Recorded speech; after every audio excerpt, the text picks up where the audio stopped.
자, 여러분 고개 드시고 반갑습니다. 안녕하세요. 자, 교재는 여러분 81페이지 펴시고요. 81페이지 오늘 취득세 세금 계산 어떻게 할 것이냐, 그래서 과세 표준 어떻게 결정하고 몇 프로 세율이 적용되느냐 이걸 합니다. 자, 그 전에 지난 시간에 배운 거 복습 한번 해봐야죠. 지난 시간에 취득세 우리 배웠는데, 취득세는 과세권자, 과세 주체는 특광도죠. 특별시장, 광역시장, 도지사, 특광도고요. 물론 이제 특별자치도나 특별자치시는 11개 지방세 세금에 다 과세 주체가 되니까 걔는 생략이고, 하여튼 특광도가 과세 주체입니다. 그 다음에 취득세는 어떤 성격의 세냐 그러면, 소리가 들렸다 안 들렸다 그러네. 취득세는 어떤 성격의 세냐 그러면, 취득세는 여러분 유통 과정에서 부과되는 세금이고, 또 그 다음에 취득 행위를 보고 부과하는 행위세고요. 그 다음에 취득세는 인세라고 그랬어요, 물세라고 그랬어요? 물세죠. 지방세 주요 세계세 먹은 물세입니다. 그래서 취득세는 물세니까 취득자가 개인이든 법인이든 따지지 않고, 또 그 다음에 취득세는 취득하는 물건만 보고 각각 어떻게 한다? 개별 과세한다고 그랬습니다. 또 취득세는 사실주의 과세합니다. 그래서 등기되지 않아도, 등록되지 않아도, 허가받지 않아도 과세가 된다고 그랬습니다. 그래서 여러분들, 그 다음에 취득세는 취득일 현재 공부상 현황과 사실상 현황에 따르면 무엇에 따라서? 사실상 현황에 따라서 자, 과세하고요. 그 다음에 취득세 여러분요. 어떤 것을 취득했을 때 취득세가 부과되느냐 그러면, 과세 대상, 취득세 과세 대상은 법에 열거되어 있는데, 포항 영일만이 고향인 사람 스토리를 통해서 공부했습니다. 서울에서 뭐 팔고 갑니까? 토지, 건축물 팔고, 뭘 타고? 항공기 타고, 차량 타고 도착해서 어부가 들이 결심했죠? 선박 취득해서, 어권 취득해서 고기 잡다 못하겠다. 강원랜드 갔죠? 거기 온 사람들 골프, 콘도, 종합주택시설, 승마, 요트용권 분양 리조트사 건설하기 위해서 뭘 사들였습니까? 광업권 취득해서 임목을 뭐로? 기계, 장비로 싹 밀고 건설한다고 했습니다. 다시 여러분들 토지 건축물 팔고, 항공기 타고, 차량 타고 도착해서 선박 취득해서, 어권 취득해서 고기 잡다 못하겠다. 강원랜드 갔죠? 골프, 콘도, 종합주택시설, 승마, 요트용권 분양 리조트사 건설하기 위해서 폐광사들였죠? 광화권 취득해서 임목을 뭐로? 기계, 장비로 싹 밀고 건설한다고 했습니다. 아침부터 너무 오신 것 같아. 그 다음에 토지는 지적공부상의 토지뿐만 아니라 모두 포함하냐면 사실상의 토지도 포함합니다. 그 다음에 또 여러분들, 건축물 그러면 건축법상의 건축물, 우리가 알고 있는 건물, 건축법상의 건물뿐만 아니라, 자, 건축물과 독립한 시설물이요. 레저시설 나왔다 그러면 항상 뭘 떠올리셔야 되면, 레저시설 나왔다 그러면 뭘 떠올려야 돼? 골프 연습장. 골프 연습장 나왔다? 레저시설. 자, 이런 시설물도 취득세 대상이 된다는 거. 건축물에 딸린 시설물로서 엘리베이터, 에스컬레이터 같은 승강기나 그런 것들은 그 자체로는 대상이 아닌데, 건축물에 설치되거나 수선될 때는 이게 취득세, 건축물 개수로서 이제 취득세 대상이 되는 경우가 있긴 있습니다. 어떻든 간에 건축물 그러면 이런 건물뿐만 아니라 이런 시설물도 포함되어 있다는 걸 주의하시고, 그 다음에 나머지는 뭐 여러분들이 무채지상권 중에서는 어업권과 강업권만 대상이고, 그죠? 뭐 저작권, 출판권, 특허권 이런 건 아니고. 그 다음에 취득세 취득이 뭐냐? 그러면 한마디로 뭐라고 답하신다? 사실상 소유권 취득이다. 그래서 사실상 취득만 하면 되죠? 등기 등록을 이행하지 아니한 경우라도 사실상 취득만 하면 취득한 것으로 봅니다. 그래서 민법 등 관계법령 규정에 따른 등기 등록을 이행한 경우에 한해서 취득한 것으로 본다. O, X예요. X입니다. 사실상 취득해야지 형식적인 취득은 취득이 아닙니다. 그래서 그 대표적인 예, 신탁법에 의한 신탁자산 취득이요. 자, 위탁자에서 수탁자로 이전할 때 수탁자의 취득은 믿고 맡은 것뿐이죠. 또 그 다음에 신탁계약 종료로 수탁자에서 위탁자로 이전하면 믿고 맡겼다 돌려받은 것뿐이니까 형식적인 취득으로 취득세 과세되지 않습니다. 다만 이런 것, 납세 의무자 부분에서 이런 것도 배웠어요. 위탁자 지위에 이전이 있는 경우에 새로운 위탁자는 신탁 재산을 취득한 것으로 본다고 그랬습니다. 위탁자 지위 이전이 있을 때, 위탁자 지위를 이전받은 새로운 위탁자는 신탁 재산을 취득한 것으로 봅니다. 안 했나 여기? 안 했구나. 안 했나 보구나. 이따가 또 한번 봐서 해결하고, 일단은 복습 계속이요. 하여튼 취득세 사실상 소유권을 취득해야지 소유권 이해에 걸려 있잖아요. 그래서 부동산 임차권, 지상권, 전세권, 지역권, 아파트 당첨권, 분양권, 입주권 같은 이런 것들은 취득할 때 과세되지 않습니다. 소유권 이해 권리들. 또 취득세 취득령은 사실상 취득령과 이런 사실상 취득은 아니지만 취득했다고 지방세법상 간주하는 간주 취득령으로 나눠지죠. 사실상 취득령은 원시 취득, 승계 취득, 무상, 유상 취득으로 나눠지는데 취득세는 사실상 취득만 하면 원시 취득이든 승계 취득이든 유상이든 무상이든 불문하고 과세가 된다 그랬습니다. 자, 그 다음에 취득세 근데 원시 취득에 과세되지 않는 경우가 있습니다. 원래 건축물 신축하거나 매립간척으로 토지 취득하거나 원시 취득, 민법상 시효 취득하거나 다 과세가 되는데 원시 취득에 과세되지 않는 경우가 4가지가 있습니다. 머리글자를 따서 차, 기, 항, 선의 경우 차량, 기계장비, 항공기, 주문에 의해서 건조하는 선박은 원시 취득할 때 과세한다 한다? 안 하고 승계 취득할 때만 과세합니다. 현대자동차에서 완성차 딱 만들었을 때 취득세 부과하면 소비자들에게 전가시키니까 그걸 생각하시면 돼요. 원시 취득 과세하지 않는다는 거 차기 항상. 그 다음에 또요. 취득세 이런 사실상 취득령은 아니지만 취득했다고 간주해서 취득세가 부과되는 경우가 있습니다. 자, 간주 취득령, 토지 지목 변경으로 어떤 일이 있을 때? 가액의 증가가 있을 때. 차량 기장비 선박 종류 변경으로 어떤 일이 있을 때? 가액의 증가가 있을 때. 그 다음에 건축물 개수 등으로 증축이나 개수로 뭐 가액의 증가가 있을 때 가액 증가를 취득했다고 의지합니다.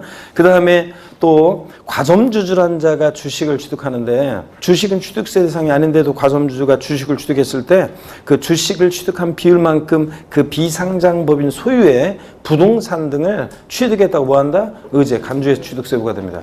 비상장법인의 주식을 취득해야지 유가증권시장에 상장한 법인의 주식을 취득할 때는 납세는 없습니다. 자, 비상장법인의 주식을 취득할 때 과세가 되는데 이때 과점주라고 하면 지분율이 전체에서 몇 프로요? 50%. 초과, 제가 이제 추록을 좀 내긴 내야 되는데 지금 이거 빠져가지고 50% 초과 보유하는 주주를 말한다고 그랬습니다. 전체에서 딱 50%인 주주는 과점주주가 아닙니다. 그 다음에 이거 과점주의 주식 취득은 법인 설립 시에는 납세 의무가 있어요, 없어요? 없다고 그랬습니다. 자, 과점주의 주식 취득을 과세하는 이유는 비상장법인의 과점주가 막 지멋대로 하니까 독과점 먹자고 소윤산을 촉구하게 한 건데, 그죠? 그런데 처음부터 법인 설립할 때부터 독과점 먹자면은 법인 설립이 안 된다고 그랬잖아요. 그렇죠? 그래서 법인 설립 시 발행하는 주식 지분을 취득할 때는 납세 의무가 있다 없다? 없다 그랬습니다. 그 다음에 또 자세한 이제 과점주의 주식 취득과 관련한 과세되는 얘기 이런 것들은 나중에 3, 4월부터 이제 배우기로 하고요. 요 정도 하시면 되고요. 그 다음에 또 취득세 취득 시기 어느 때를 취득했다고 볼 것이 아이고 납세문자를 빼먹었네요. 중요한 거 올해 시험에 나온다고 했는데 취득세 납세문자는 등기 등록과 무관하게 사실상 취득한 자입니다. 다만 차기항선의 경우는 승계 취득자만이 납세문자가 되고 원시 취득자는 납세문자가 되지 않습니다. 그 다음에 취득세 또요 납세문자에서 건축물의 조작 설비, 부대 설비에 속하는 부분으로서 주체 구조부와 효용 가치를 이루면서 일체가 될 때, 자 주체 구조부 취득자 2회자가 가설했을 때 누가 납세문자입니까? 주체 구조부 취득자가 함께 취득한 것으로 본다. 그 말은 법률 이렇게 되어 있는데 그 말은 예규에서 주체 구조부 취득자가 납세문자지, 가설한 자가 아니라고 그랬습니다. 마이크 이게 왔다 갔다 하는 것 같아요. 그죠? 예. 그 다음에 또 우리 취득세 납세무자요. 계속 이어서 보시면 취득세 납세무자, 납세무자. 이거 왜 마이크 안 나오지? 자, 취득세 납세무자에서 안 나오죠? 취득세 납세무자. 그럼 일단 육성으로 좀 하고요. 취득세 납세무자 그래서 이런 경우에는 하여튼 주체구조 취득자가 납세무자 가설한 자 X라는 거. 또 상속으로 취득한 자산은 누가 취득세 납세무자가 됩니까? 상속인 가운데 상속 지분이 가장 높은 자. 그렇죠? 아니고 누구라고 그랬어요? 상속인 각자라고 그랬습니다. 뭐 주된 상속자다 또는 상속 지분이 가장 높은 자로 한다. X라고 그랬죠? 그 다음에 또 취득세 납세무자예요. 예를 들어서 뭐 이런 경우, 그러니까 공동상속의 경우 하나 빼먹을 뻔했는데 공동상속의 경우에 공동상속인들은 취득세 납부에 대해서 연대납세 의무가 있다 없다? 있다고 그랬습니다. 또 그 다음에 또 이런 걸 배웠어요. 우리가 어떤 걸 배웠냐면 토지 지목이 변경될 때 지목 변경 후의 소유자를 납세무자로 해요? 아니면 지목 변경 시점의 소유자예요? 그 지목 변경 시점에 소유자가 납세무자라고 그랬습니다. 또 주택조합이나 재건축조합이 조합원용으로 취득하는 조합주택용 부동산은 누가 납세무자? 조합원이고 조합원에게 귀속되지 않는 부동산은 제외한다. 그 말은 비조반용 부동산은 누구? 조합이 납세무자가 된다. 이런 거를 배웠습니다. 또 그 다음에 소리도 안 나오는데 왜 들고 있지? 자, 혹시나 해가지고 이게 자, 어떡하네. 또 취득세 납세무자야. 저 중요한 것들 또 배웠는데 어떤 것들이 있냐면 우리 자, 배우자 또는 직계존비속의 부동산을 취득하면 원칙적으로 증여받아 취득한 것으로 봐요. 증여받아 취득한 것으로 추정해요. 증여받아 취득한 것으로 본다고 그랬습니다. 대가관계 인정할 수 없죠. 자, 그런데 다만 대가관계 있다는 것이 입증이 되면 배우자의 김속의 부동산을 취득했을 때 유상으로 취득한 것으로 보는 경우도 있습니다. 그죠? 그 대표적인 예가 자, 공매나 경매를 통해서 취득한다거나 등기 등록을 요하는 재산을 서로 교환으로 취득한다거나 파산 선고로 처분되는 것을 취득한다거나 대가관계 입증되는 경우인데 취득자 소득이 입증된다거나 그걸 살 만큼의 또는 취득자가 자기 재산을 처분하거나 담보한 금액으로 샀다는 것이 입증되거나 뭐 이런 경우들. 그죠? 그 다음에 또 뭐 상속받은 재산으로 샀다거나 증여받은 재산으로 샀다는 것이 입증되거나 이런 경우에는 배우자 직김속의 부동산을 취득하더라도 뭐라고요? 유상으로 취득한 것으로 본다고 그랬습니다. 그랬죠, 여러분들? 이거 유상취득이냐 무상취득이냐 이게 중요한데. 그 다음에 여러분이요. 교재 78페이지 78페이지 잠깐 한번 보세요, 여러분들. 78페이지. 우리 취득세 납세무와 관련해서 76, 77 이런 얘기를 계속 봤고요. 자, 그 76페이지에서 양가로 10번이나 11번 이런 거 다음에 또 설명드리고 양가로 13번, 그 12번, 13번인데 12번 같은 거 한번 보세요, 여러분들. 12번. 이거 큰일 났다.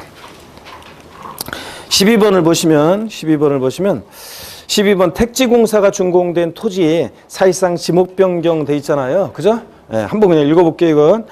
공간정보의 구축 및 관리에 관한 법률에 따른 대지요. 대중에서 국토의 계획 및 이용에 관한 법률 등 관계법령에 따른 택지공사가 준공된 토지 지목을 건축물과 그 건축물에 접속된 정월 및 부속시설물의 부지로 사실상 변경함으로써 가액이 증가했다. 그러면 딱 보니까 결국은 지목 변경으로 가액이 증가한 경우네요. 그러니까 그 가액이 증가한 경우에 취득한 것을 뭐한다? 본다는 얘기입니다. 자, 그래서 요거 지목 변경하고 같네요. 구조가 가액의 증가가 있을 때 가액의 증가를 취득했다 의지하고요.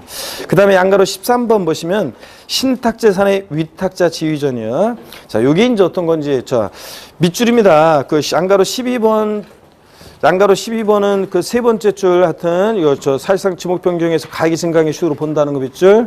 그 다음에 양가로 13번 신탁재산의 위탁자 지위전 있죠. 요것도 밑줄입니다. 신탁법 규정에 따라 신탁재산의 위탁자 지위전이 있는 경우에 새로운 위탁자가 해당 신탁재산을 취득한 것으로 본다 밑줄이요. 자, 그래 놓고 우리 지난 시간에 배운 거하고 한번 비교해서 한번 설명드릴게요. 요거 좀 추가해 설명드리는데 지난주 안 배웠죠? 우리가 신탁법에 의한 신탁이요. 요 신탁법에 의한 신탁을 하잖아요. 자, 그랬을 때 지난 시간에 배운 게 갑 있고 을이는데 믿고 맡기는 사람 위탁자, 자, 그리고 믿고 맡는 사람 수탁자가 있으면 이 신탁계약에 따른 자, 수탁자의 취득은 형식적 취득이라고 그랬죠? 예? 믿고 맡은 것뿐이니까 신탁계약 종료면 돌려주니까 취득세 과세되지 않는다고 했습니다. 근데 신탁계약 종료로 인해서 수탁자에서 위탁자로 전할 때 위탁자의 취득도 믿고 맡겼다가 돌려받은 것뿐이니까 대외적으로만 형처럼 왔다 갔다 한 거지 형적 취득으로서 사실상 취득한 게 아니니까 과세되지 않습니다. 제가 설명드리려는 게 이거예요. 이제 위탁자의 지위 이전이 있어요. 자, 위탁자 가외에 지위 이전, 위탁자의 지위 이전을 받은 요 새로운 위탁자 있죠? 요 새로운 위탁자는 신탁재산, 요 취득한 것으로 이 신탁재산을 자, 위탁자 지위 이전을 받은 새로운 위탁자는 신탁재산을 취득한 것으로 봅니다. 그래서 요 과세가 된다는 거. 요거 한 가지 추가해서 알아둡니다. 그래서 누가 취득하는지 잘 보셔야죠. 신탁법에 의한 신탁. 왜 제가 신탁법에 의한 이렇게 해서 강조하냐면 나중에 이제 여러분 민법에 배우는 명의신탁 있잖아요. 명의신탁은 종중명의신탁이나 부분명의신탁은 합법이잖아요. 그럴 때 이제 그 명의신탁과 이제 비교해서 명의신탁은 결론부터 말씀드리면 나중에 이제 말씀드릴 건데 과세가 됩니다. 취득세가 명의신탁으로 취득하는 것은 취득세가 과세돼요. 그 명의신탁하고 비교하기 위해서 제가 신탁법에 의한 신탁재산 취득 이렇게 강조하는데 다만 하여튼 위탁자의 지위를 이전받은 새로운 위탁자는 취득세 납세무가 있다는 얘기. 요것도 추가를 한번 봐둡니다. 그래서 양가로 13번 첫 번째 줄, 두 번째 줄 밑줄 걷죠? 두 번째 줄 끝에 있는 내용, 다만 위탁자 지위전에도 불구하고 신탁재산에 대한 실질적인 소유권의 변동이 있다고 보기 어려운 경우로서 다음의 경우는 그러하지 않다 그래서 실질적인 소유권 변동이 있다고 보기 어려운 경우에는 요거 취득세 과세되지 않는 경우도 물론 있기는 있습니다. 이건 나중에 이제 보시고 요 정도만 오늘 알아둡니다. 신탁법에 의한 신탁산 취득과 관련한 내용, 이런 내용들을 알고 가시면 되고요. 그 다음에 고개를 계속 듭니다. 자, 복습만 하고 조금 멈췄다가 할게요. 자, 취득 시기 우리 배웠습니다. 고개를 드시고. 어느 때를 취득 시기로 하느냐? 작년에 시험에 나왔기 때문에 자, 26회 때 제가 시험 때 27이 아니면 28에 나올 거라고 했는데 27에 안 나왔고 28에 나왔기 때문에 취득 시기가 올해 또 29에 독립한 문제로 출제 가능성은 낮지만 근데 이제 종합 문제 속에서 나올 수 있고 뒤에 내용과 연결돼야 되기 때문에 일단 기본적인 거 배웠습니다. 매매 같은 유상승계 취득의 경우 취득상 취득 시기는 원칙 언제입니까? 원칙 언제다? 계약상 잔금지급일. 명시가 안 됐다 그러면? 명시가 안 됐다? 계약일로부터 60일 경과하는 날입니다. 자, 계약일로부터 60일 경과하는 날. 그 다음에 언제나 항상 계약사와 상관없이 사실상 잔금 지급한 날을 취득시로 하는 경우도 있습니다. 어떤 경우에 이렇습니까? 머리글 잘 터서 객관적인 취득, 국수, 공판, 법의 경우에 그렇습니다. 그렇죠? 예. 국가 지자체, 조화로부터 취득하거나 수입이 있어 취득하거나 공매 경매 방법으로 취득하거나 또 판결문에 입증되거나 법인장부로 입증되거나 이때 판결문에서 화해, 인락, 포기, 자백간주의한 경우는 포함해 제외해요. 제외한다고 그랬습니다. 객관성 없으니까. 그 다음에 또 연부 취득의 경우에는 원칙적으로 사실상 연부금 지급일이에요? 계약상 연부금 지급일이에요? 사실상 연부금 지급일 마다를 취득 취득하고 연부 취득, 계약상 연부금 지급일 아니고 상속으로 취득한 자산은 상속 개시를 취득 취득하고 증여 같은 무상 취득은 어느 때? 계약일을 취득 취득합니다. 제가 지금까지 얘기한 이런 날들 이전에 등기를 먼저 언제고 등기일이라는 거 이런 거 이 정도 오늘 하시면 되고 자 우리 과세 표준인데요. 자 81페이지 보겠습니다. 여러분 제5절 과세 표준인데 취득세는 세금 계산 어떻게 할 것이냐 과세 표준과 세율 부분은 자 무조건 중요하다고 그랬죠. 여러분들 시험에 나오는 부분이죠. 그래서 잘 보셔야 되는데 제5절 과세 표준 28회 시험 때는 뭐 이게 독립한 문제는 안 나오고 종합 문제 속에서 지문 한 줄 나왔지만 그 전에는 계속 나왔다는 걸 알 수 있죠 우리가. 그래서 계속 중요하고요. 자 먼저 이거 어떤 건지 설명을 제가 쭉 드리고 교재는 이따가 같이 한번 보도록 하겠습니다 여러분들. 자 이쪽 보시면요. 먼저 취득세 세금 계산 어떻게 할 것이냐. 우리 세금 계산은 뭐 이렇게 한다고 배웠어요. 지방세나 국세나 과세 표준이라는 게 결정이 되면 과표 결정되면 곱하기 세율 해가지고 우리가 산출세액을 구한다고 그랬습니다. 그래서 여러분들 지방세나 국세나 세금 계산은 이렇게 합니다. 그래서 과세 표준이 가액이나 금액으로 표시되면 종가세, 과세 표준이 수량이나 면적 건수로 표시되면 종량세 이런 것도 우리가 배웠고요. 세금 계산하는데 기초가 되는 가액이나 수량인데 이 과세 표준이라는 것이 세목별로 살펴보게 되면요. 취득세는 과세 표준이 취득 가격이에요. 그 취득하는 가격이요. 나 그 부동산 1억 원에 취득했다. 그럼 취득한 가격 1억 원 곱하기 세율이에요.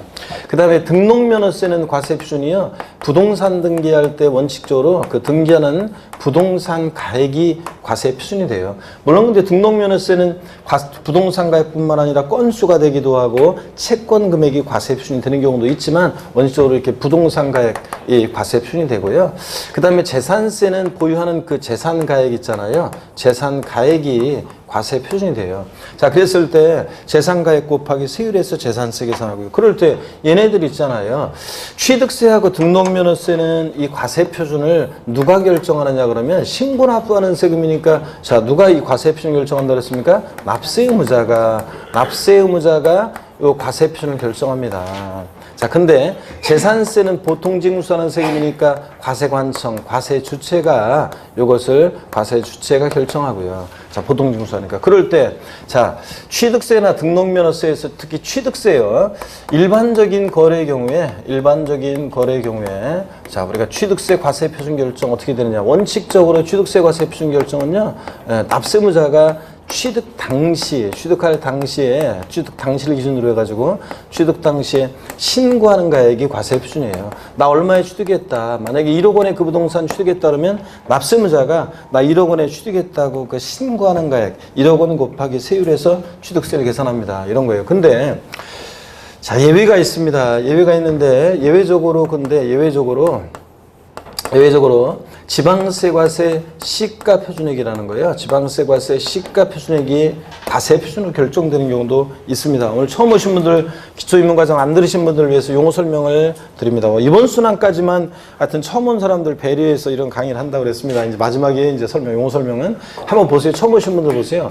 우리가 공시가격이란 말이 있어요. 공시가격. 참고적으로 보세요. 안 적으셔도 돼요. 자, 공시가격이라는 게 있는데 공시가격에는 기준시가라는 것도 있고 기준시가. 그 다음에 자, 시가 표준액이라는 것도 있어요. 시가 표준액. 예. 자, 그랬을 때 기준시가는 들어보셨냐 물어보면 되게 들어보셨다고 하는데 기준시가 들어보셨죠? 예. 자, 기준시가라는 것은 국세를 과세하는 데 있어서 그 물건에 대한 기준이 되는 가격을 얘기해요. 자, 그래서 국세를 과세할 때 물건에 대한 기준 가격. 관할 세무서장이 이제 어떤 것을 세금을 부과할 때 어떤 기준이 되는 가격이죠. 자, 그런데 시가표준액이라는 것은 뭐냐? 지방세를 과세하는 데 있어서 그 물건에 대한 기준이 되는 가격을 얘기합니다. 여러분, 대표적으로 이제 재산세는, 자, 처음 오신 분들 들어보세요. 가만히 있으면 재산세는 시장무수구청장이 세금 계산해서 납세 고지서를 보내옵니다. 그죠, 여러분들? 자, 그럼 도대체 뭐 여러분 같으면 광명시장은 도대체 무엇을 근거로 여러분 갖고 있는 재산에 대해서 재산세를 부과한단 말이죠. 그죠? 뭘 근거로? 자, 어떤 것을 근거로 세금을 부과한다고요? 시가표준액이라는 것을 근거로 해서 부과합니다. 그래서 시가표준액이라는 것은 지방세를 과세할 때 물건에 대한 기준이 되는 가격이에요. 그래서 이 시가표준액이라는 것이 제가 좀 설명 생략합니다. 자, 11월, 12월 과정보다는 토지 같으면 전국에 있는 이제 필지들이 있어요. 전국에 있는 필지들, 땅들에 대한 땅값을 매길 때 먼저 국토교통부 장관이 각 지역마다 그 주변 토지 가격에 영향을 줄 수 있는 대표성 있는 땅, 표준지를 선정합니다. 그래서 그 표준지 땅값을 산정고시하는데 국토교통부 장관이 표준지 공시지가라고 합니다. 공시지가 또는 표준지 공시지가. 들어보셨죠, 여러분들? 그 표준지 공시지가를 참작해서 시장무수구청장이 부동산 가격 공시 및 감정평가라는 본문에서 개별 필지들에 대한 땅값을 산정고시예요. 그게 뭐냐면 개별 공시지가입니다, 여러분들. 자, 그래서 개별 필지들에 대한 땅값, 이게 뭐라고요? 개별 공시지가. 토지 시가표준액은 뭐냐면 개별 공시지가가 토지 시가표준액이 돼요. 자, 그 다음에 주택 같으면 보세요. 주택 같으면 전국에 있는 주택들 가격을 매길 때 주변 주택 가격이 각 지역마다 대표성 있는 주택들이 있어요. 그 주택들의 가격을 산정고시하는데 그 표준주택이라고 하고 그 표준주택 가격을 국토교통부 장관이 산정고시해. 그 대표성 있는 주택들. 그러면 그 표준주택 가격을 참작해서 시장무수구청장이 자기 관할 구역 내 관내에 개별 주택들의 가격을 산정고시합니다. 그게 뭐냐면 개별 주택 가격입니다. 그래서 자, 개별 주택 가격, 이게 주택에 대한 공시 가격입니다. 개별 주택 가격. 근데 요거는 단독 주택이나 다가구 주택에 대한 공시 가격이고 아파트 같은 것은 공동 주택 가격이 산정고시 돼요. 그러면 이게 자, 보세요. 이게 토지나 주택에 있어서 시가표준액도 되고 물론 토지나 주택에 있어서 기준시가도 되는데 기준시가와 시가표준액은 디테일하게 들어가면 산정 기준이 달라져요. 어떻든 간에 자, 용어 자체가 틀려요. 국세에서 뭐라고 하고요? 기준시가. 지방세에서 뭐라고 한다? 시가표준액 이렇게 합니다. 우리가 흔히 뭐 통칭해서 사람들이 보면 법무사 하는 사람들도 보면 법무사들도 보면은 제가 지난 순환에 혹시 그런 얘기 해드렸나요? 현직 법무사도 와서 강의 들은 사람도 있고 또 그 아는 사람들 중에 이제 공부했던 사람이나들 중에 법무사 하는 사람들도 있어요. 그런데 보면은 꼭 무슨 얘기하다 보면 아니구나. 이거부터 일단 뭐라고 기준시가하고 시가표준액에서 시가표준액이란 말 들어봤냐 그러면 어떤 법무사는 시가표준액 잘 모르는 시가표준액이 뭔지 모르는 사람이 있어요. 그냥 무조건 기준시가라고 해요. 근데 자, 용어 자체가 틀려요. 여러분들은 수험생이니까 특히 무조건 국세에서 뭐라고 하고 기준시가, 지방세에서 뭐라고 합니까? 시가표준액이라고 합니다. 지방세 문제에서 기준시가 어쩌고 뭐 재산세는 기준시가로 선정 이러면 말 자체가 틀린 거예요. 자, 그래서 구별해서 여러분들이 알아둡니다. 그럴 때 자, 시가표준액이라는 거, 토지가는 개별 공시가, 주택은 개별 주택 가격이나 공동 주택 가격을 의미하고요. 그다음에 건축물이나 이런 것에 대한 시가표준액 산정은 모르셔도 되고요. 자, 그러면 다시 일로 옵니다. 자, 어디로 오시냐면 여기 보세요. 자, 우리 취득세 과세표준 결정할 때 시가표준액이 과세표준으로 결정되는 경우도 있습니다. 근데 이건 어떤 경우에 그러냐면요. 시가표준액을 과세표준하는 경우 납세무자가요. 무신고요. 원칙적으로 납세무자가 취득 당시 신고하는 가액을 과세 표준으로 해서 취득세를 계산해요. 근데 납세무자가 신고를 안 해. 그러면 그 일 끝나는 거 아니죠? 자, 우리 징수 방법 배웠잖아요. 신고 납부하는 세금 납세무자가 신고 납부를 안 하면 그래도 끝나는 게 아니라 누가? 과세권자가 다시 과표 결정한다고 그랬잖아요. 다시 세금 계산할 때 지자체 장은요. 무엇으로 과표 결정해? 시가 순액으로. 또는 납세무자가 신고했는데 신고서에 신고 가액의 표시가 없어요. 얼마에 취득했다고 하는지 신고 가액의 표시가 없을 때 그것도 무신고가 똑같이 봅니다. 또는 납세무자가 신고했는데요. 그 신고한 가액이 지방세, 과세, 이 시가 표준액보다요. 낮은 가격으로 신고되는 경우에 그렇습니다. 자, 여기에 어떤 의미가 있냐면 우리 소위 말해서 시가라는 가격대가 시세, 뭐 시가가 요 정도 형성되겠다, 시세가. 그러면 지방세, 과세, 요 시가 표준액은 이 시가의 소위 시가의 7, 80%를 반영해서 결정된다고 합니다. 그렇지만 실제적으로 보면은 대개 이게 뭐 45%에서 65% 선에서 결정되는 것도 일반적입니다. 의심스러우면 제가 항상 얘기하지만 여러분 집에 가셔가지고 재산세, 여러분 주택에 대한 재산세 그 고지서 제가 날라왔던 거 작년 걸 한번 보세요. 아니면은 그 시군구청 홈페이지 들어가가지고 뭐 여러분 집에 대한 그 공시가격을 한번 열람해 보세요. 열람해 보면 공시가격이 시가순액이 뭐 한 절반 정도밖에 안 돼 있는 경우도 막 있습니다. 아니 우리 동네 예를 들어서 아파트 가격이 예를 들어서 뭐 5억인데 아니 공시가격은 2억 6천. 아니 이런 아니 뭐예요 도대체 우리 집이 이렇게 평가를 낮게 당장 뛰어가서 아파트 주민들 모아서 가가지고 광명시청 가가지고 저기 항의해가지고 그 가격을 올립니다. 바보죠? 예, 그래서 요거 올리면은 그냥 뭔가 세금만 더 내면 더 내는 것 뿐이지 뭐 좋을 거 하나도 없잖아요. 그래서 안 올리는 것 뿐이지 대개 이렇게 돼 있습니다. 근데 여기 지금 이제 뭐 보유세 인상해야 한다 막 이런 얘기가 나오고 그러는데 지금 정부 정책이 그 부동산 정책이 안 막히니까 역대 어느 정부가 부동산 정책을 펴더라도 사실은 이게 부동산 이거를 정부 뜻대로 이게 조절이 잘 안 돼요. 이게 왜 그러냐고요? 아유 우리나라 사람들 그냥 제가 항상 얘기하지만 우리나라 사람들은 전부 다 그냥 그 돈 모으면 뭘 사요? 돈이 생기면 뭘 사? 은행 주식 사거나 뭐 은행에 저축하는 게 아니라 다 좀 저축 조금 해놨다가 그냥 다 뭘 삽니까? 집 사고 땅 사고 그러잖아요. 부동산에 자산 투자하고 또 그다음에 땅덩어리 잡고 인구 많고 또 특정 지역에만 또 몰려가지고 그냥 있으려고 하고 막 그러다 보니까 그렇잖아요. 그러다 보니까 어차피 부동산이 이게 잡히기가 쉽지 않습니다. 그래서 근데 지금 보유세 인상 그 카드도 이렇게 지금 하고 있는데 아마 그 다주택자라든가 고액 부동산 보유자의 그 보유세만 아마 손댈 가능성이 높습니다. 요거 만약에 요 시가순액 요 시가의 7, 80% 반영한다고 그랬는데 요 반영률 같은 거 나중에 이제 나오지만 이제 반영률이라든가 이런 거 높인다거나 재산세에서 공부했던 분들 이제 공정시장가격 비율이라고 그래가지고 그런 거 높인다거나 이제 그러면 전반적으로 다 서민이든 있는 사람이든 뭐 5천만 원짜리 집 갖고 사는 사람이든 50억짜리 집 아파트에 사는 사람이든 전부 다 그냥 재산세 부담이 되기 때문에 세금이 인상될 효과가 생기기 때문에 아마 그렇게는 안 될 가능성이 높고요. 어떻게간에 그 일부만 이제 오를 건데 하여튼 시가의 7, 80% 선에서 결정된다고 해요. 자, 그런데 여러분 보세요. 근데 실제적으로는 더 낮고요. 반영률이 낮은 경우가 많고.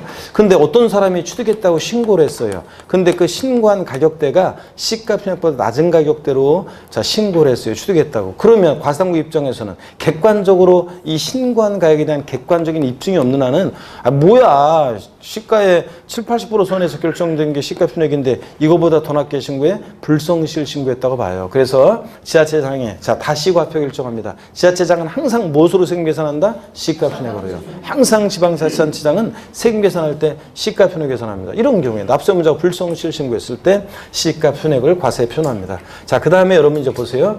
근데 또 계속 보세요. 특례가 있는데요. 시가 편익과 상관없이 언제나 항상 높은 가격이 낮은 가격에는 상관없이 그 사실상 취득한 가격을요. 사실상 취득한 가격을 과세 표준 금액으로 하는 경우도 있습니다. 근데 이건 아무 때나 인정 안 해요. 아무 때나 인정하면 다 그냥 시가 편익보다 낮게 신고할 거 아니에요. 그래서 이것은 객관적으로 취득 가격이 증명되는 거래만 인정합니다. 자, 제 입에서 객관적인 취득 나왔다? 뻔하지 뭐.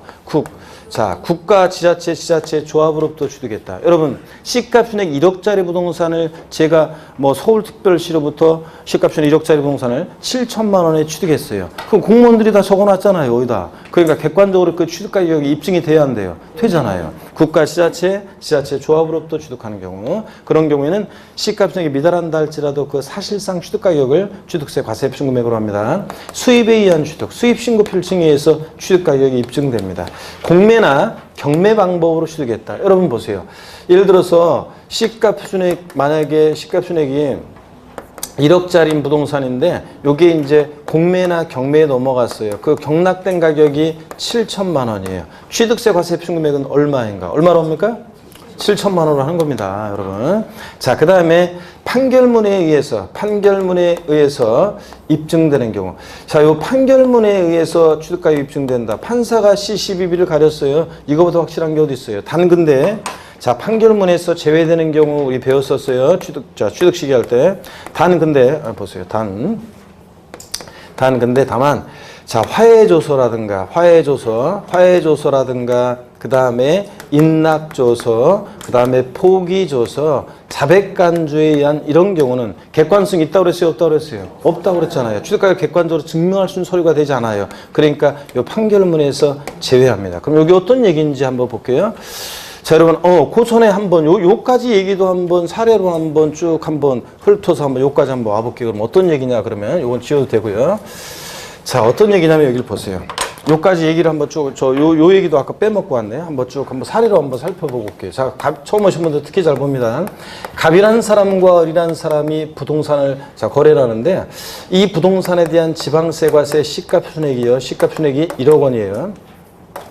근데 을이 취득했다고 신고한 가액이 1억 2천만 원입니다. 취득세 과세 표준 금액은 얼마인가? 얼마로 해야 됩니까? 취득세 과세 표준 금액은 얼마로 해야 돼요? 예? 1억도 나오고 1억 2천도 나오는 것 같은데, 아이고, 여러분 보세요. 자, 원칙적으로 취득세는 취득 당시 뭐라고요? 신고하는 가액이에요. 1억 2천만 원을 과세 표준금액으로 해요. 이때. 그래서 1억 2천만 원 곱하기 세율에서 세액 계산해서 나온 거 신고 납부하는 거예요, 을이. 자, 그죠? 그 다음에 또 보겠습니다. 요번엔 이렇게 할게요. 자, 요번에는 을이 신고를 안 했어요. 자, 그러면 그대로 끝나는 거 아니죠? 지자체장이 다시 세금 계산하는데 지자체장이 무엇으로 과표 결정해? 시가순액으로 곱하기 세율에서 세액 계산하고요. 불성실 신고했잖아요. 불성실 신고한 것에 대한 가산세를 합한 금액을 납세 고지서를 발부해서 징수합니다. 우리 취득세, 자, 원칙적으로 신고 납부하는데 지난주에 배웠어요. 지난주에. 취득세는 원칙 신고 납부하는데 납세무자가 불성실 신고하면 지자체장이 다시 과표 결정해가지고, 자, 그 가산세 합한 금액을 납세 고지서를 발부해서 징수하잖아요. 그러니까 취득세는 원칙은 신고 납부하는데 가산세부터는 예외적으로 보통징수 방법으로 도 징수할 수 있다. 배웠어요, 안 배웠어요? 배웠잖아요. 그거 얘기예요. 자, 또 이번에는 납세무자가 신고하긴 신고했는데 예를 들어서 시가편익보다 낮은 가격으로 신고가 됐어요. 객관적으로 입증되지 않는 한은 무엇으로 지자체장이 다시 과표 결정해? 시가편익으로. 불성실 신고했으니까 시가편익으로 다시 과표 결정해가지고 곱하기 세를 세액 계산해서 가산세 합한 금액을 납세 고지서를 발부 징수하는 겁니다. 이해되십니까, 여러분? 이런 얘기를 지금 저 위에 원칙 예외 요까지 얘기를 했고, 요번엔 그럼 또 요번에 요렇게 한번 볼게요. 시가편익이 예를 들어서 1억짜리 부동산인데요. 시가편익 1억짜리인데 화해조서상으로 입증되는 가격이 시가편익에 미달한 경우에도 이 화해조서상 입증되는 가격을 취득세 과세 표준 금액으로 한다. OX요. 옛날 기출문제인데 OX요. 화해조서상으로 입증되는 가격이 시가편익에 미달하는 경우에도 화해조서상 입증되는 가격을 취득세 과세 표준 금액으로 한다. OX요. X입니다. 화해조서는 화해, 인락, 포기, 자백간주한 이것은 자 객관적으로 증명할 수 있는 서류가 아니니까 취득가격을 그러니까 무엇으로 과표 결정해? 시가편익으로 합니다. 이해되십니까, 여러분? 요까지 얘기들. 자, 그래서 판결문에서 입증되면 객관적인 취득인데 사실상 취득가격을 과세 표현하는데 다만 판결문에서 화해, 인락, 포기, 자백간주한 경우는 어떻게 한다? 제외하고 객관성 없고요. 그 다음에 자 객관적 취득 그러면 국수, 공판 또 하나 뭡니까? 법. 법인장부에 의해서, 법인의 법인장부에 의해서 취득가액이 입증된다. 자, 그러면 이제 그 법인장부로 증명되는 가액을 취득세 과세에 표준합니다. 요까지 우리가 취득세에서 객관적 취득 나왔다. 국수, 공판, 법. 요까지는 배웠는데 하나가 더 들어갑니다. 여기 보세요, 여러분들. 우리가 과세 표준에서는 객관적 취득에서 하나가 더 들어가는데 어떤 거냐면 여기를 보세요. 부동산 거래 신고에 관한 법률에 의해서 이제 신고서 제출해서 검증받은 취득인데 부동산 거래 신고에 관한 법률에 의해서 신고서 제출해서 이제 검증받은 취득의 경우인데요. 검증. 자, 여기 검증이 포인트인데 어떤 건지 요거 한번 설명을 드려보겠습니다. 자, 지난주에도 살짝 취득 시할 때 말씀을 드렸었는데 저를 보세요, 여러분들. 어느 지역의 땅값이 이 정도 가격대에 있었어요. 근데 여기 이 동네에 대형 국책 사업이 유치될 거라는 소문이 돌면서 땅값이 막 올라갔습니다. 이 정도 가격대에 시가가 형성돼 있고 이거 가격을 반영해서 지방세 과세 시가 순액이 산정고시가 됐는데 그 이후에 대형 국책 사업이 다른 동네로 뺏겼어요. 그래서 땅값이 다시 내려갑니다. 그래서 요 정도 시가 편익보다 더 낮은 가격대에 거래가 있었고 공인중개사가 거래를 중개했고 관계당국에 신고서 제출했어요. 여기가 포인트예요. 그냥 일반적인 신고하고 틀리게 관계당국에서 검증을 받습니다. 검증이 포인트예요. 자, 그래 맞아. 대형 국책 사업 때문에 한참 이 동네 투기 바람 불어가지고 그냥 투기? 우린 투기란 말씀은 잘 안 되는데 우린 한참 투자 바람이 불어가지고 가격이 한참 이렇게 올랐어요. 이때 이걸 반영해서 시가편익 산정고시 되는데 그 이후에 이거 무산돼 가지고 시가편익보다 더 낮은 가격으로 거래가 됐을 것이다. 검증받은 경우에는 이 신고한 가액을 보세요. 사실상 취득가격으로 합니다. 이 신고한 가액을 사실상 취득가격으로 해요. 여러분 사실상 취득가격으로 한다는 말 속에는 이 사실상이란 말 속에는 이런 의미로 생각하시면 돼요. 자, 시가 표준액에 관계없이 시가 표준액에 높든 낮든 시가 표준액에 관계없이 이 말이 숨어 있다고 생각하시면 돼요. 시가 표준액에 관계없이 그 사실상 취득가격을 취득세 과세 표준 금액으로 합니다. 그래서 부동산 거래 신고에 관한 법률에 의해서 검증받은 취득의 경우에는 이 신고한 가액을 취득세 뭐로 한다고요? 과세 표준 금액으로 합니다, 여러분. 자, 그래서 이런 경우에는 이제 그 신고한 가액 시가편익 미달하도록 그래요. 지금 이따 예를 한번 들어드릴게요. 자, 어떤 간에 이렇게 해서 여러분요, 저를 보세요. 시가편익에 관계없이 언제나 항상 그 사실상 취득가액을 과세 표준하는 객관적인 취득이에요. 자, 어떻게 외우냐면 저를 잘 보셔야 돼요. 국수 공판법 부입니다. 아시겠습니까, 여러분? 왜 마지막에 이러냐고요? 이게 부동산 거래 신고라는 법률에 검증받은 취득은 자, 왜 그러냐면요. 자, 취득세 취득 시기에서 객관적인 취득은 국수 공판 법까지였어요. 자, 우리 다시 앞으로 잠깐만 한번 갔다 올게요. 취득 시기에서 여러분 어디냐면 한 장만 앞으로 가보세요. 79페이지 보세요. 79페이지 제4절 취득 시기에서 그 상단에 보충 내용 있죠? 찾으셨습니까, 여러분? 보충. 부동산 거래 신고에 관한 법률에 의한 취득의 경우에도 계약상 잔금지비를 취득 실효한다. 자, 부동산 거래 신고에 관한 법률에서 검증받은 취득은 객관성은 있는데 취득 시기는 헷갈린다고 어느 때를 취득 실효한다고요? 계약상 잔금지비로 합니다. 객관성은 있지만 그래서 한때 객관성이 있다고 사실상 잔금지비를 객관적으로 증명할 수 있는 사실상 잔금지비를 취득 실효한 적도 있었다고 그랬잖아요. 그랬더니 일반 국민들이 여러분들도 헷갈리는데 일반 국민이 어떤 때는 신고된 계약서를 보고 취득세를 신고 납부하는데 어떤 때는 계약서와 상관없이 사실상 잔금지비를 취득 실효해서 취득세를 신고 납부하라고 하니까 헷갈려 안 헷갈려요? 헷갈린다고 바꿨습니다. 그래서 부동산 거래 신고에 관한 법률에서 검증받은 취득의 경우도 취득세 취득 시기에서는 어느 때를 취득 실효한다? 계약상 잔금지비입니다. 그래서 취득세 취득 시기에서 사실상 잔금지비를 취득 실효하는 객관적인 취득은 어떻게 외운다? 국수 공판 법까지입니다. 근데 자, 취득세 과세 표준에서 시가 편익 관계없이 사실상 취득 가격을 과세 표준하는 객관적인 취득에는 국수 공판법 부동산 거래 신고에 관한 법률에서 신고 제출해서 검증받은 취득도 포함한다는 거. 아시겠습니까, 여러분? 자, 다시 그래서 우리 뒤로 이렇게 해서 가고요. 자, 그러면은 계속 이어서 설명을 드릴 테니까 이게 보세요. 좀만 더 설명드리고 교재해 볼게요. 근데 다만 이 국수공판법 아싸 사실상 취득가격을 과세 표준하는 것은 이거는 유상승계 취득일 때가 그렇죠. 무상취득 등의 경우에는 제외됩니다. 이 사실상 취득가격에서 제외되는 경우가 있어요. 제외되는 경우가 있는데 이게 두 가지가 있어요. 두 가지가 있는데 하나는 하나는 나중에 양도소득세에서 배울 얘기라 지금 제외하고 양도세를 배워야지 이해가 되기 때문에 제외하고 하나만요. 무상취득의 경우에는 요 사실상 취득가액에서 제외돼요. 보세요. 무상취득은 제외된다고 그랬는데 이게 어떤 거냐면 자, 국가나 지자체로부터 부동산을 무상으로 취득해요. 그러면 사실상 취득가격은 얼마입니까? 무상으로 취득했으니까 사실상 취득가격은 얼마예요? 빵원. 그러면 취득세율 과세 표준을 빵원 곱하기 세율하면 빵 되잖아요. 그러니까 무상 취득은 취득세를 안 내느냐? 아니에요. 취득세는 유상, 무상 불문하고 과세하기 때문에. 그러면 국가나 지자체 등으로부터 무상으로 취득했을 때는 무엇을 과세 표준으로 결정하느냐 그러면 법령에 이렇게 되어 있어요. 원칙 신고 가격, 원칙 신고하는 가액 예외적으로 시가 표준액으로 한다는 요 규정을 준용한대요. 그러면 그렇게 법에는 그렇게 되어 있어요. 원칙 신고하는 가격 또는 예외적으로 시가 표준액으로 한다는 이 규정을 준용한다고 되어 있어요. 그러면 자, 문제는 시험 문제는 그래서 어떻게 나오냐면요. 어떤 문제집 보면 자, 국가 등으로부터 법인으로부터 부동산을 무상으로 취득하는 경우에는 원칙 신고 가격을 과세 표준한다. 맞는 지문이네요.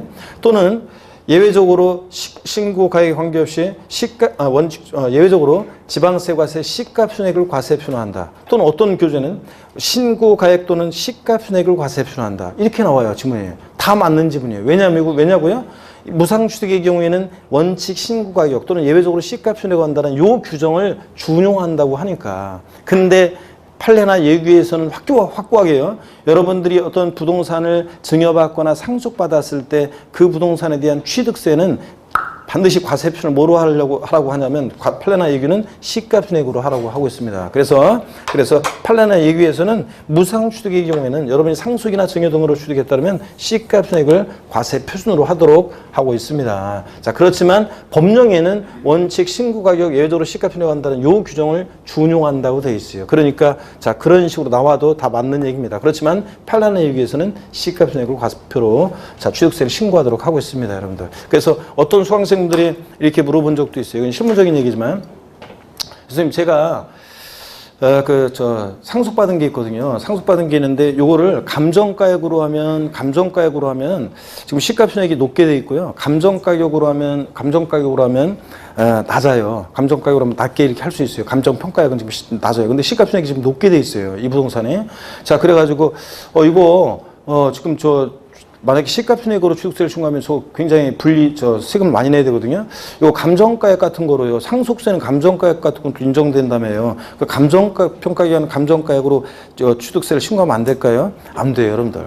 자, 감정가액 판례나 여기에서 확고하게 감정가액으로 안 되고 뭐로 하도록 하냐? 시가 표준액으로. 그렇지만 하여튼 법령이 이렇게 돼 있다는 거 그런 것도 설명드립니다. 하여튼 무상 취득은 사실상 취득에서 어떻게 한다? 제외합니다. 자, 그러면 교재를 한번 보도록 하겠습니다, 여러분들. 교재를 보시면은 81페이지입니다. 자, 81페이지 보니까 취득세 과세표는 취득세를 계산하기 위한 기초가 되는 과세물건의 가액이다. 줄 긋지 마세요. 취득세는 납세무자가 신고 납부하는 주세무로 납세무자가 취득 당시 신고 가액으로 함이 원칙이고, 자, 예외적으로 시가표준액 또는 사실상 취득가액을 과세 표준으로 합니다. 그죠, 여러분들? 82페이지 넘어갑니다. 일반적인 과세 표준이요. 일반적인 과세 표준. 원칙적으로 자, 취득세 과세 표준은 취득 당시 신고하는 가액입니다. 자, 그래서 제목이 밑줄이고 또 본문 밑줄입니다. 취득세 과세 표준은 취득 당시 가액으로 합니다. 다만 이때 취득 당시 가액이라는 게 뭐냐? 취득자가 신고한 금액을 말한다. 밑줄이고요, 쭉. 그래서 이걸 합쳐서 한마디로 취득세 과세 표준 뭐라고요? 취득 당시 신고하는 가액이 과세 표준 된다는 얘기입니다. 다만 여기도 밑줄이죠. 자, 연부로 취득하는 경우에는 뭘 과세 표준하냐? 연부 금액. 자, 그리고 가로도 계속 밑줄입니다. 매회 사실상 지급되는 금액을 말하며 계약상 지급되는 연부 금액이 아니라 계약서상으로 지급하기로 한 연부 금액은 10억이었는데 실제로는 8억 원 지급됐다면 8억 원. 자, 그 매회 사실상 지급되는 금액을 말하며 취득 금액에 포함되는 계약 보증금을 포함해서요. 쭉 밑줄이요. 하여튼 연부 취득은 뭘 과세 표준한다? 연부 금액이 과세 표준이다. 근데 왜 매회 지급되는 계약상 연부금액이라고 그랬어요? 사실상 연부금이라고 그랬어요? 사실상 연부금액이다. 요거만 여러분이 아시면 됩니다. 자, 그리고 양가로 2번 예외 시가 표준액 봅니다. 시가편익이 과세표준되는 경우 취득세 과세표준은 원칙적으로 취득자 신고가에 의하는 것이 원칙이지만 예외적으로 살짝 미출이죠. 신고 또는 신고가 없거나 또는 신고가액 표시가 없거나 그 신고가액이 시가편익보다 적을 때는 뭘 과세표준한다고요? 시가편익을 과세표준한다. 그 시가편익이 어떤 거냐, 어떻게 결정되느냐 참고적으로 보시고요. 자, 그 83페이지 봅니다. 양가로 3번 특례 사실상 취득가격이요 또는 연부금액이 과세에 표준되는 경우입니다. 다음에 취득이요 가로 안에 미출입니다. 증여기부 그 밖에 무상취득 및 뒤에 나오는 얘기는 이제 나중에 배울 거고요. 소득세법 규정에 따른 법인세법 규정에 따른 부당행위 계산 부인 규정에 의한 거래로 인한 취득은 제외한다 미출이요. 아까 무상취득은 사실상 추가해서 어떻게 한다? 제외한다 그랬습니다. 부당행위 계산 부인 규정에 의한 취득이 뭔지는 나중에 배워요. 자, 그 다음에 에 대해서는 신고 또는 신고가의 표시가 없거나 그 신고가의 시가편익보다 적을 때도 불구하고 자, 뭘 과세표준한다고 다음에 취득은 사실상 취득가액 또는 연부금액을 과세표준합니다. 어떤 경우에 자, 사실상 취득가액 또는 연부금액을 과세표준하느냐? 동그라미 1번 국가지자체, 시자체 조합으로부터 취득, 국외 동그라미 외국으로부터 수입에 의한 취득, 수의 동그라미 공매 방법에 의한 취득, 공의 동그라미 경매는 안 되나요? 경매도 포함입니다. 공의 동그라미 판결문 판의 동그라미 법인장부 중 법의 동그라미 취득가액 증명되는 취득 그리고 5번 자, 요게 이제 추가된 거죠. 국수, 공판, 법에다가 요거 하나 추가된 거죠.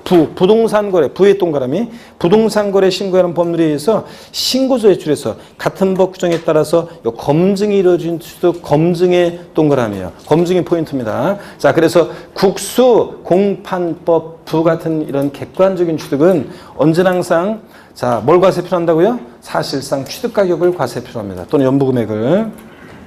보충 내용 여러분이 읽어보시는데 보충에서 판결문이나 민사소송이나 행정소송에서 확정된 판결을 말하며 밑줄이요. 화해, 포기, 낙, 자백간주한 것은 어떻게 한다? 제외한다. 밑줄이요.